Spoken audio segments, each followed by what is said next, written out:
ভোরের আলো ফুটতে ফুটতেই কেউ যেন পিচকিরি দিয়ে আমাদের ওপর রং ছিটিয়ে দেয়। জীবনে ঘটা সব কিছুই মায়া মায়া পাতে মোড়ানো এক টুকরো খোলামকুচি।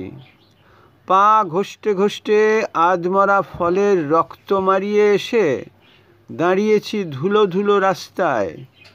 8 মাইল বাস রাস্তার পর মায়ের গোলাপবাড়ি। মায়ের সামনে দাঁড়ালেই আমার সমস্ত যৌনতা শুকিয়ে কাঠ হয়ে আসে। নিজের যৌন আবেদনকে মারাত্মক অপরাধ মনে হয়।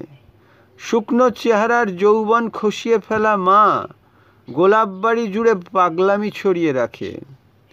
আমি গিয়ে এইসব দেখি আর চুপ করে ফলের রক্তের দাগ পায়ে নিয়ে ফিরে আসি।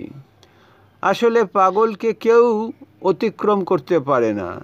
ভিখারির বাচ্চা তার খিদে এসবকে তাচ্ছিল্য করে আর চোখে না দেখার ভান করে পেরিয়ে আসা যায়।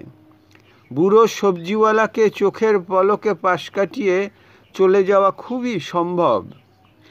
এরকম বহু কিছু সম্ভব হলেও পাগলকে এড়িয়ে যাওয়া, পাশ কাটিয়ে যাওয়া অসম্ভব। পাগলের পিছনে হাঁটতে হয় নুলো ল্যাংড়ার মতো, মাথা নিচু রেখে।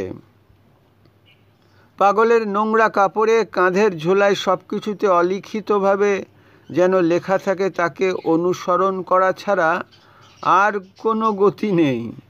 যে কোনো পাগলকে অনুসরণ করেই দেখেছি সে আমাকে ঠিক গোলাপবাড়ির দরজায় নিয়ে গিয়ে ফেলে। মা পাগলামি ছড়িয়ে রাখে। আমি সেগুলোর পেছনে পেছনে ঘুরে ঘুরে কারণ সাজানোর চেষ্টা করি। একটা বৃত্ত শেষ হলে দেখি প্রথম কারণের কাছে মা রুক্ষ চুল নিয়ে দাঁড়িয়ে রয়েছে। শাড়ির আঁচলে ঘষে ঘষে মুখের মেচেটা তাড়াচ্ছে। অলৌকিকে হাত ঘুরিয়ে নিভিয়া তুলে আনছে হাতের চেটোয়। চুলে লাল ফিতে জড়িয়ে জড়িয়ে ছায়াছবির গান গাইছে মা। পৃথিবীর সমস্ত পাগল মায়ের পায়ের কাছে বসে গান শোনে, মাথা নাড়ে, হাত দিয়ে হাঁটুতে তাল দেয়।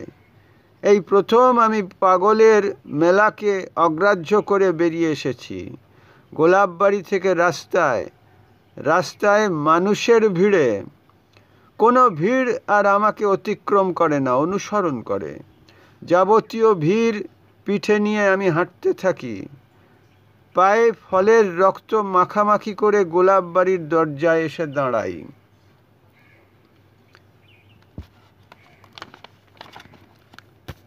কিছু মায়া সংক্রামিত নীল কাব্যগ্রন্থের প্রথম অধ্যায় স্থিত সময়ের কথা